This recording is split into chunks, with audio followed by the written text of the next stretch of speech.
우리 방금 성가대 찬양한 것처럼 우리가 늘 일상의 삶 가운데 거룩한 주님의 이름을 높이며 찬양하는 우리의 모습이 되게 하여 주옵소서. 이 시간 말씀을 나눌 때 우리 함께 하실 것을 믿사오며 예수님의 이름으로 기도 올려옵나이다. 아멘. 수능이나 입시를 위한 걸 보면 최근에 시험만 봐서 학교를 들어가지 않죠. 평상시 학교 성적도 중요하고 학습 태도도 중요하고 생활 기록도 굉장히 중요합니다. 근데 이제 이것들도 굉장히 중요하겠지만 더 중요한 건 이제 실전 면접이 또 중요합니다. 어디 학교를 가게 되면 면접을 보게 되는데 면접관이나 교수들이 이제 질문을 하게 되죠. 그래서 그 질문들을 잘 통과하고 해야 최종 합격에 이르게 됩니다. 사실 수능을 보는 거나 학교 성적을 올린다는 것도 참 두렵고 떨리는데 여러분 면접을 본다는 게 쉽겠습니까? 사실 쉽지 않죠. 그래서 과거 한 10년 전 훨씬 전부터도 이 면접을 전문적으로 훈련시키는 학원이 있다는 건 벌써 옛날 이야기가 되었습니다. 저도 보시면 우리 성도님 보실 때 면접을 잘 볼 것 같습니까? 못 볼 것 같습니까? 저는 면접을 잘 볼 것처럼 얘기들을 하시더라고요. 저도 자신이 있습니다. 근데 저도 제 인생에 가장 중요한 면접을 한번 떨어진 적이 있어요. 두고두고 그 면접을 떨어뜨리는 사람이 아직도 좋지 못한 감정이 있어요. 근데 지금 생각하면 그 면접이 떨어진 이유가 분명하더라고요. 제가 평상시에 자신 있게 생각했던 분야인데 면접 보려고 하는 이 중압감에 머리가 하얘지는 거예요. 너무너무 제가 잘 아는 부분이고 제가 잘 훈련된 건데 막상 딱 면접을 해서 그 질문을 딱 한 거예요. 얼마나 기뻐요. 내가 원래 잘했던 부분에 대해서 알고 있는 부분에서 얘기하라는 거니까. 근데 얘기하려고 하는데 말이 꼬이고 머리가 하얘지는 거예요. 결국 그 중요한 면접에서 실제로 떨어졌어요. 물론 그래서 이제 다른 방법을 찾아서 이제 시간을 좀 줄이긴 했지만, 근데 어쨌든 이런 면접을 보는데 평소와 다르게 이것을 한다는 게 쉽지가 않다는 것을 그때 한번 뼈저리 느꼈습니다. 아마 성도님들도 요즘 최근에 유행하는 기업마다 이런 면접의 이름을 들어보셨을 겁니다. 압박 면접. 참 이름만 해도 압박이 되네요. 이게 왜 압박 면접이냐면 이 질문들 갖고 이력서 갖고 그 사람에 대해서 잘 알 수 있습니까? 없습니까? 잘 알 수 없죠. 잘 알 수 없으니까 여러 가지 질문에 덫을 놓고 그 질문의 함정이 빠지도록 합니다. 그러면 그 함정이 빠지면 도와줄 질문이나 아니면 더 그것을 어렵게 만드는 질문을 하죠. 그러면 그 사람이 평소에 갖고 있던 생각들이, 그러니까 면접은 준비를 했으니까 좋은 말이 아니라 근본적인 생각의 말들이 튀어나올 수 있도록 그렇게 면접을 한다는 거죠. 생각만 해도 참 정말 압박이 되는 면접 같습니다. 그런데 이것들을 잘 하려면 아무렇지 않게 평상시 생각했던 대로 잘하는 사람이 결국에 면접을 잘 보게 되는 것이죠. 지난주에 이제 한 목사님 가정과 저녁 식사를 하면서 딸이 이제 입학을 준비하는데 이제 면접을 봐야 된다는 거예요. 근데 두 아이였어요. 한 아이는 그냥 평상시의 대로 그냥 갔다고 하고, 한 아이는 청심환 같은 약을 먹은 거예요. 너무 떨려갖고. 누가 잘 봤을까요? 청심환 먹은 아이가 잘했다는 거예요. 그러면서 이게 면접에 그냥 평상시대로 하면 되는데 이게 어려워서. 근데 그 아이들의 입장을 보니까 이해가 되더라고요. 왜냐하면 평생에 면접이라는 걸 본 적이 없는데 대학교를 들어가기 위해서 면접을 보니까 얼마나 두렵고 떨리겠습니까? 그래서 한 아이는 청심환을 먹었고 한 아이는 안 먹었다니까 그 얘기를 듣고 부모가 이번에 한번 면접 보는데 꼭 약이라도 뭐라도 안정제, 청심환이 아니더라도 심신을 안정시키는 어떤 그런 보조 약들이 있잖아요. 또 그게 전부는 아닙니다. 또 제 얘기 듣고 청심환 먹으면 면접 잘 본다 이렇게 생각하시면 안 돼요. 그거 먹어도 안 되는 사람은 안 돼요. 어려워요. 가슴이 뛰고 하는 걸 주체할 수 없죠. 근데 이제 그 부모의 말은 그거라도 해줘야겠다. 왜냐하면 부모의 심정은 뭐라도 해줘야 되는데 그거 안 해줬다면 그 친구는 잘 봤다니까 괜히 더 혹하지 않겠습니까?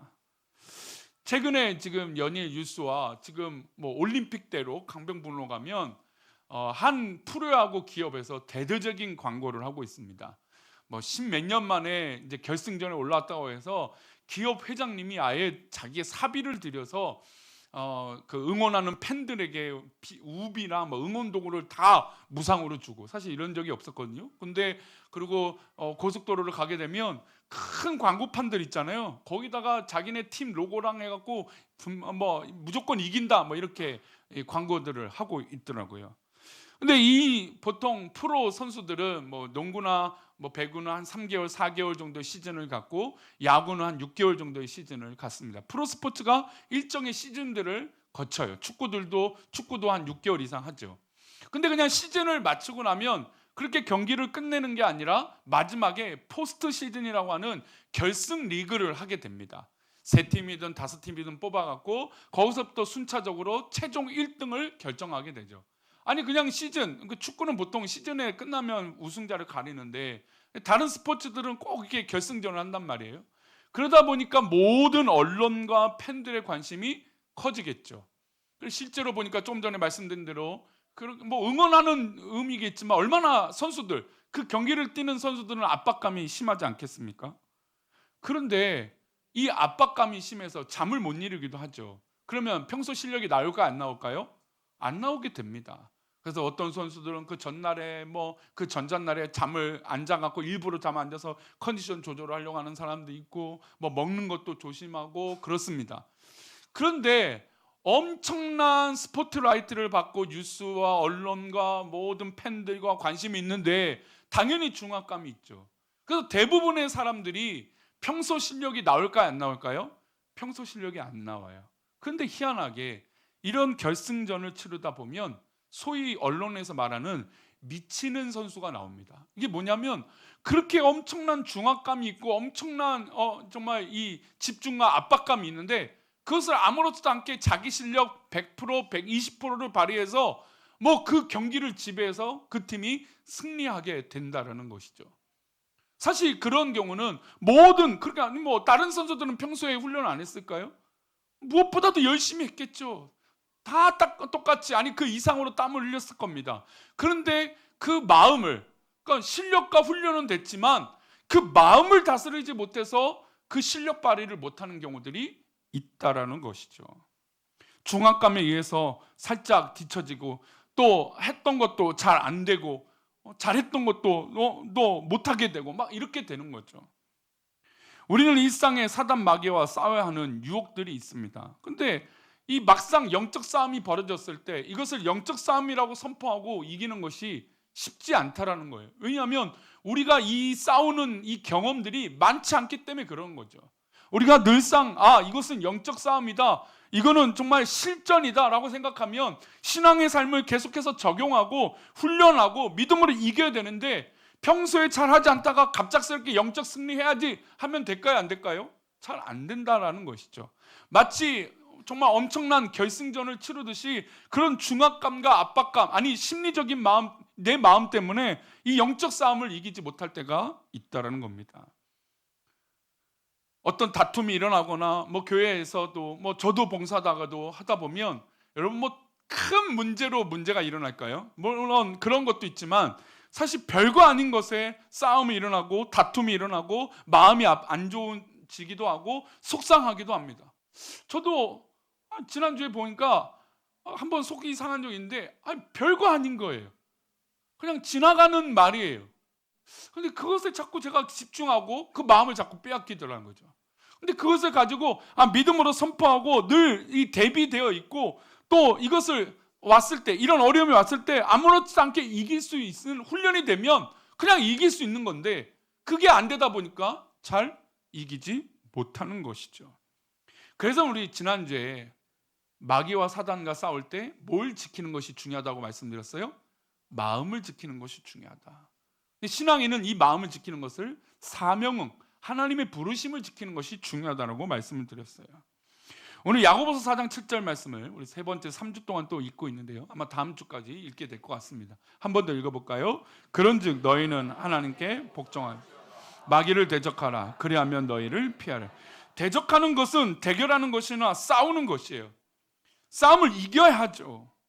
근데 막상 싸울 때 중요한 것은 나의 마음이 그렇지 못한 거예요. 아니 관심이 없는 거예요. 그리고 내 마음이 저 사단에게 뺏겨서 이기지 못하는 거죠. 마치 결승전을 치르는 그 중압감이 심한 것처럼 내 마음이 자유롭지 못하고 평상시대로 그 실력 발휘를 못하고 있다는 겁니다.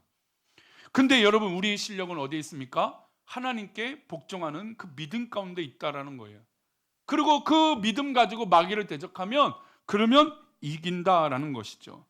우리가 영적 싸움을 할 때 점검해야 할 것이 이제 지난주까지 세 가지 말씀드렸어요. 첫 번째, 우리의 싸울 대상이 누구라고요? 사단이라는 것을 기억하라는 겁니다. 두 번째, 이 영적 싸움의 중요한 것은 내가 누구의 피로? 예수 그리스도의 피로 회복이 되고 치유가 돼야 이 영적 싸움을 이긴다라는 거예요.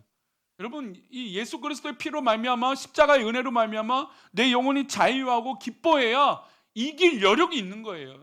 뭐 믿음의 사람이라고 당연히 이기는 게 아니죠. 내 영혼이 십자가의 은혜, 예수님의 은혜로 말미암아 자유해야 이길 수 있는 거예요. 세 번째, 지난주 말씀드린 대로 내 마음을 잘 다스려야 돼요. 자, 오늘은 네 번째. 그러면 이런 것들, 마음과 사명과 치유와 우리의 싸움의 대상이 준비됐으면 이제 그 다음에 뭘 해야 되냐? 이제 싸울 능력을 발휘해 봐야 되는 거예요. 그러니까 즉 실전을 해봐야 된다는 거죠. 우리 마태복음 13장 58절은 이렇게 말합니다. 함께 읽겠습니다. 그들이 믿지 않음으로 말미암아 거기서 많은 능력을 행하지 아니하시느냐.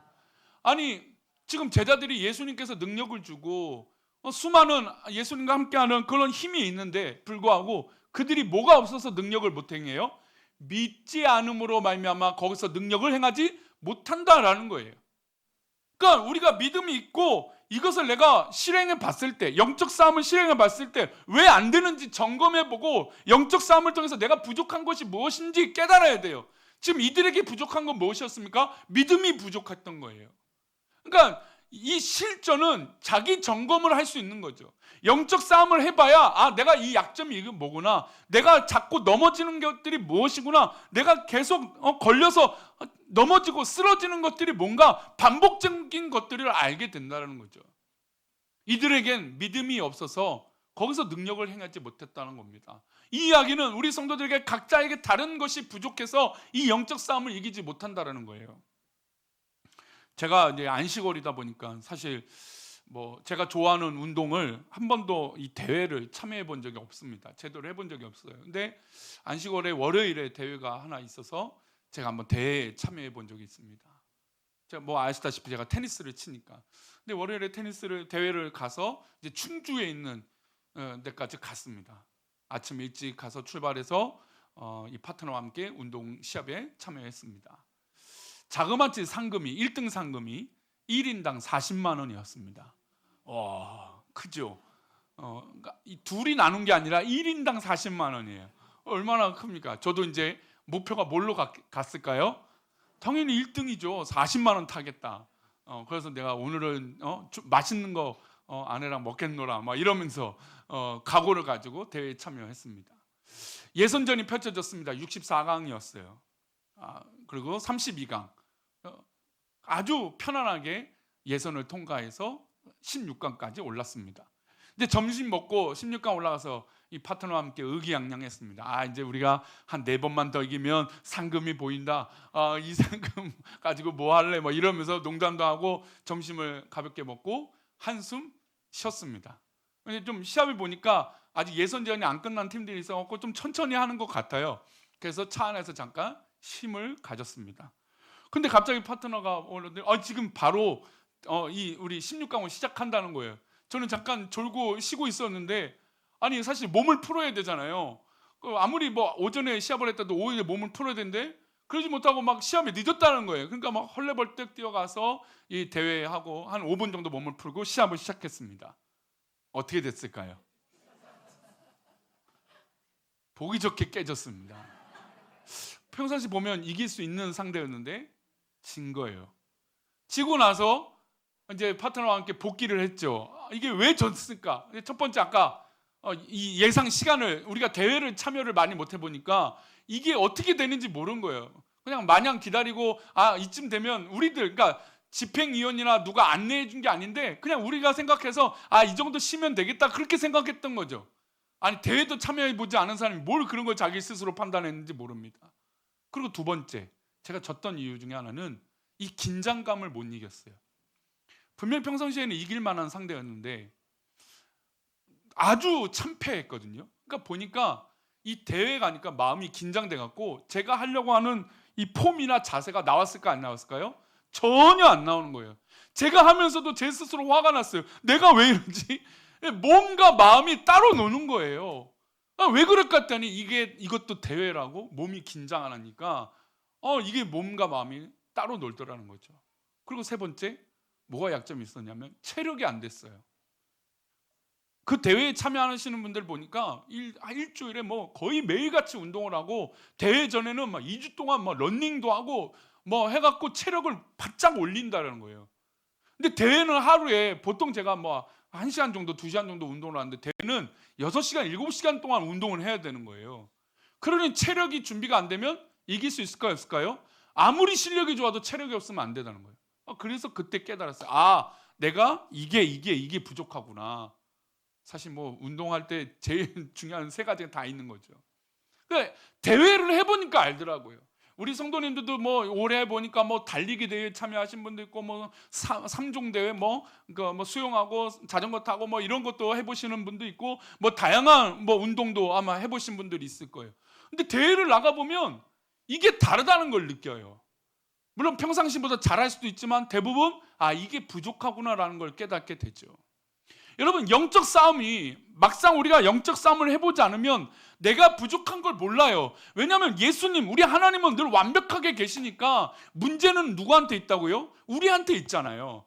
부족한 것은 분명히 나에게 있을 텐데 이 부족한 것이 무엇인지 알 수 있는 방법은 영적 싸움을 해봐야 안다라는 거예요.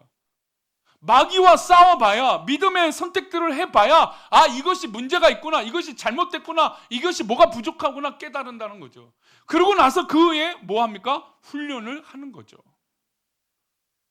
주님께서 나에게 믿음의 능력을 주셨는데 활용하지 못하고 써먹지 않으면 아무 의미가 없는 것이라는 거죠. 영적 싸움은 무엇보다 믿음의 능력으로 싸워야 되고 신앙으로 싸워야 되고 내 믿음, 내 십자가를 향한 그 믿음 갖고 나아가야 됩니다. 그래서 내가 왜 그 결정적인 순간에 십자가를 못 붙들었는가? 왜 그 결정적인 순간에 왜 내가 주님을 바라보지 못했는가? 그런 점검을 해봐야 하는 것이죠. 근데 이 점검은 어디서 한다고요? 능력을 행하여 볼 때, 바로 실전을 해봐야 할 때라는 것입니다. 여러분, 예수님도요 하나님께 능력을 힘입어 행하셨다는 것을 우리는 기억해야 됩니다. 사도행전 10장 38절인데요 함께 읽겠습니다. 하나님이 나사렛 예수에게 성령과 능력을 기름 붓듯 하셨음에 그가 도로 다니시며 선한 일을 행하시고 마귀에게 눌린 모든 사람을 고치셨으니 이는 하나님이 함께 하셨습니다. 보세요, 예수님도 하나님에게 뭘 받으셨습니까? 성령과 능력을 기름 붓듯 받으셨어요. 예수님의 능력이 없다는 게 아닙니다. 이거 오해하시면 안 돼요. 예수님의 능력이 부족하거나 예수님이 뭔가 빠지기 때문에 이걸 받으신 게 아니에요. 하나님의 사랑은, 하나님의 사역은, 하나님의 일은 협력하여 선을 이루는 것인데 하나님과 예수님은 이런 면에서 협력하여 선을 이루신 거예요. 하나님은 아버지로서 아들 예수 그리스도에게 성령의 기름과 능력의 기름을 부어주신 거죠. 예수님은 이미 능력이 있으시지만 우리도 그렇잖아요. 우리도 능력이 있고 뭔가 할 줄 알잖아요. 하지만 우리가 하나님의 도움을 왜 받습니까? 뭐 인간적으로 우리가 부족해서 받나요? 우리가 개인적으로 생각할 때 우리가 뭐가 부족하겠습니까? 그러나 우리에게 연약함과 약함이 있다라는 거예요. 신앙적인 약함이 있고 저 마귀는 우리를 계속해서 집어삼키려고 한다라는 것이죠. 그때 우리는 누구의 도움을 받아야 됩니까? 하나님께 도움을 받아야죠. 예수님도 하나님께 능력과 성령의 기름 부음을 받으셨어요. 그러고 나서 행하셨던 게 뭡니까? 두루 다니시면서 선한 일을 행하시고 마귀에게 눌린 모든 사람을 고쳐주셨어요. 누가 함께 하셨기 때문이요? 하나님이 함께 하셨기 때문에. 여러분, 우리가 실전을 통해서 영적 싸움에 실제적으로 해봄으로 말미암아 내가 하나님이 함께하고 계시는가? 내가 하나님의 기름 부음을 받았는가? 하나님의 성령의 기름 부음을 받았는가? 라고 점검을 해야 된다는 거예요. 이 예배를 드리면서 내가 성령이 충만한가? 내가 믿음이 충만한가? 십자가의 보혈이 충만한가? 나를 점검해 봐야 된다는 것이죠. 이 예배를 드리는 성도님들, 성령이 충만하십니까? 이 예배를 드리시는 분들, 하나님이 정말 함께하고 계십니까? 이런 질문들을 스스로 해봐야 되는 거죠. 영적 싸움을 해보지 않으면 이것이 그렇게 질문이 될 수 없다는 거예요. 왜요? 관심이 없죠. 해보지 않았으니까 뭐가 부족한지 모르죠. 그러니 예수님도 이 능력을 행하실 때 하나님의 도움을, 하나님이 함께 하심을 경험했던 것처럼 우리도 영적 싸움할 때 하나님의 도우심과 하나님의 능력을 힘입어야 되는 것입니다. 그리고 다섯 번째, 시간이 이제 5분밖에 안 남았지만 이 얘기를 해야 다음 주에 설교가 마무리될 것 같아서 마무리하겠습니다. 다섯 번째, 한번 따라 하실까요? 끝까지 포기하지 말라. 여러분, 실전을 해보고 능력을 행해봐야 한다고 했습니다. 그런데 여러분, 이것을 포기하지 말아야 되는 게 중요해요. 여러분, 갈라디아서 6장 9절 한번 읽어보겠습니다. 함께 읽겠습니다. 우리가 선을 행하되 낙심하지 말지니 포기하지 아니하면 때가 이름에 거두리라. 여러분, 선을 행하고 영적 싸움을 하다가 지칠 수도 있습니다. 넘어질 수도 있고 어려울 수도 있습니다. 하지만 포기하지 않으면 결국에 뭐합니까? 승리하게 됩니다. 우리 한때 유명했던 이 맹인 박사로 유명했던 강영우 박사님이라고 있어요. 이분이 장애인 최초로 국가장학생으로 미국에 유학을 갈 정도로 머리는 굉장히 뛰어나신 분이었습니다. 근데 이분이 어떤 장애를 갖게 되면 10살 때 아버지가 여의고 11살 때 자기가 축구하다 축구공에 눈을 맞아서 실명을 하게 됩니다. 그리고 당연히 한쪽 눈도 같이 나빠지겠죠. 그래서 슬픔에 빠졌는데 아버지는 10살 때 돌아가셨댔죠. 근데 어머니가 그 슬픔에 잠기고 남편도 죽고 아들도 그렇게 되니까 슬픔에 잠겨서 어머니가 2년 후에 돌아가십니다. 그리고 그 누나가 있었는데 그 누나는 공장 일을 했어요. 왜냐면 살림을 하고 동생을 도와야 되잖아요. 공장에 일하다가 과로로 죽게 됩니다. 그러니까 이 집안을 보고 이 강요고 학생을 보고 모두 다 불쌍하다. 야, 어떻게 할까? 근데 그래서 본인도 스스로 뭐 그러면 안 되겠지만 자해를 하고 자살 시도를 여러 번 했습니다. 그 정도로 그는 마음이 침체하고 피폐해졌습니다. 근데 우연히 이분이 목사님을 만나게 되고 신앙에 대해서 알게 되고 예수님에 대한 소개를 받게 됩니다. 그리고 이분이 신앙을 얻게 되고 자신에게 남아있는 것에 뭘 하기로 결심하게 됐냐면 포기하지 않고 감사하기로 마음을 바꾸기로 결심합니다. 이거 굉장히 중요해요. 포기하지 않고 그것에 감사하는 것. 이 강영호 학생은 그때부터 내가 포기하지 않겠다. 여러분, 눈이 보이지 않는데도 포기하지 않겠다. 그리고 포기하지 않은 것에서 감사하겠다라고 마음을 바꿨습니다. 그리고 그가 긍정적인 사고로 공부를 하기 시작합니다. 그리고 학업에 뛰어난 성적을 갖게 되고 말씀드린 대로 국비 장학생으로 미국에 가게 되는데 3년 만에 박사학위를 받게 되고 그 유명한 일리노이 대학교에서 교수로 일도 하게 될 정도로 성장하게 됩니다. 이분이 이런 얘기를 했어요. 포기는 우리가 하나님 앞에 부끄러운 것, 하나 되게 하지 못하는 것이다. 신앙의 양심에 부끄러운 것을 포기하는 것이다. 신앙에 대해서 부끄러운 것은 포기가 부끄러운 것이라는 거죠. 안 해도 되는 것 안 하면 된다. 하기 싫은 것 하지 않으면 된다. 그러나 우리 신앙이 영적 싸움은 포기하면 안 된다라고 말했다는 거죠. 여러분, 우리가 실제로 신앙생활하면서 정작 붙들어야 될 걸 못 붙들고 또 포기하지 말아야 될 걸 포기하게 하는 그런 일들이 너무 많다라는 거예요. 전주에 한 교회가 부흥한 교회의 소식으로 왜 부흥했냐라고 하는 소식에 뉴스로 한번 제가 본 적이 있는데 이 얘기가 되게 재밌었습니다. 어떤 얘기였냐면 이 교회가 부흥회를 했어요. 부흥회를 하고 나서 엄청 막 부흥의 은혜를 받은 거예요. 저희 교회도 이제 뭐 부흥회를 꼭 이제 때가 되면 했으면 좋겠다는 생각이 드는데 이제 뭐 좋은 목사님 모셔야겠죠. 어쨌든 부흥회를 했어요. 부흥회를 하는데 막 너무 충만한 거예요. 그래서 담임 목사님이 뭘 할까 했어요. 근데 그러면 나부터 바뀌자. 자기부터 바뀌자. 그래서 결단을 했다는 거예요. 그리고 성도들에게 선포를 했어요. 뭐라고 선포를 했냐면 우리 교회 대문 앞에 큰 그 빨간색 다라이 있잖아요. 김장할 때 쓰는 큰 다라이를 사람이 들어가도 되는 그 다이를 갖다 놓겠습니다. 그리고 내 신앙을 또 나를 괴롭게 하고 하는 이 중독돼 있거나 또 내가 중요하다라는 것, 인간적으로 중요하다는 걸 버리겠습니다. 그걸 포기하겠습니다. 근데 그분이 제일 중요했던 뭐냐면 전자제품이에요. 저도 그 얘기 듣고 좀 뜨끔했는데 저도 전자제품을 좋아했어요. 근데 그분이 자기가 평소에 모아서 가졌던 전자제품을 뭐 최근에 샀던 건데 버리겠습니다. 누가 주워 가십시오. 필요하신 사람. 그 다라이가 어떻게 됐을까요? 일주일인데 그 다라이가 차고 넘치기 시작합니다. 어떻게 차고 넘치냐면 술에 찌드신 분들은 집에 있는 술 들어있는 술병을 그것에 넣고 중독되어 있는 거 그것에 떠놓고 물질이 어려우신 분, 물질에 얽매여 있는 분 물질을 거기다 넣고 근데 그것을 손 대는 사람이 있을까 없을까요? 아무도 손을 대거나 훔쳐가지 않았다는 거예요. 일주일 지나서 목사님이 광고를 합니다. 성도님들 그만 갖고 오세요. 그만 갖고 오세요. 이제 이 결심 잊지 맙시다.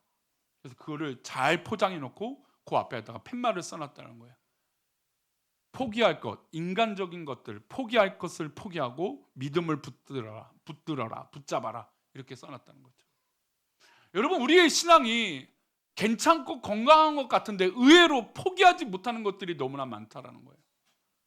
또 반대로 신앙을 포기하지 말고 믿음을 붙들어야 되는데 의외로 우리의 삶 가운데 신앙을 포기하거나 삶을 그렇게 놓는 경우들이 있다라는 것이죠. 아이들은 그곳에 게임기를 버리는 아이들도 있었어요. 얼마나 대단한지. 그 교회가 한동안 그걸로 웃음꽃이 피었다는 거예요. 저것을 보다면 나도 저것을 버렸다고 포기했다고. 여러분 우리 신앙은 또 이 예배는 바로 이것이 반복되어져야 되는 거예요. 일주일 동안 살면서 내가 세상에 찌들고 하나님 앞에 믿음에 타협하지, 그러니까 죄악으로 부끄러운 것에 타협한 것을 이곳에 버려야 돼요. 그리고 예배를 드림으로 회복해야 돼요. 결심해야 돼요. 회복해서 하나님 앞에 더 붙들림 받아야 돼요. 그리고 영적 싸움을 나아가야 됩니다. 여러분 그래야 이기는 거 아닙니까? 여러분 우리가 포기하지 않고 여러분 사랑한다고 하면서 사랑하는데 포기하지 않고 사랑한다? 여러분 아이들을 사랑한다면서 아이들을 해서 포기하지 않고 사랑한다? 말이 됩니까? 안 되죠. 여러분 교회를 사랑한다. 교회를 사랑한다면서 포기하지 않으면서 사랑한다고요? 신앙을 우리 하나님을 사랑한다는 거 포기하지 않고 사랑한다고요? 여러분 앞뒤가 잘못됐잖아요. 우리가 붙들고 있는 것들이 있으면서 무슨 포기가 되겠습니까? 그러니 포기하지 않으면 때가 돼도 못해요. 그리고 신앙의 믿음을 갖고 세우면 때가 되면 거두게 된다는 것이죠. 우리 귀한 성도님들 무엇을 버리시겠습니까? 그리고 무엇을 포기하시겠습니까? 포기하지 말아야 될 것이 있고 포기해야 될 것이 있습니다. 이 말씀을 들은 우리 성도들 가운데 하나님 앞에 결심하시기를 축원합니다. 인간적인 것들을 포기하고 하나님 기뻐하신 것들을 굳건히 붙들어서 승리하는 저와 여러분 되시기를 축원합니다. 우리 다 같이 일어나셔서 찬양하겠습니다. 보라 하나님 구원을, 우리 후렴을 찬양하겠습니다.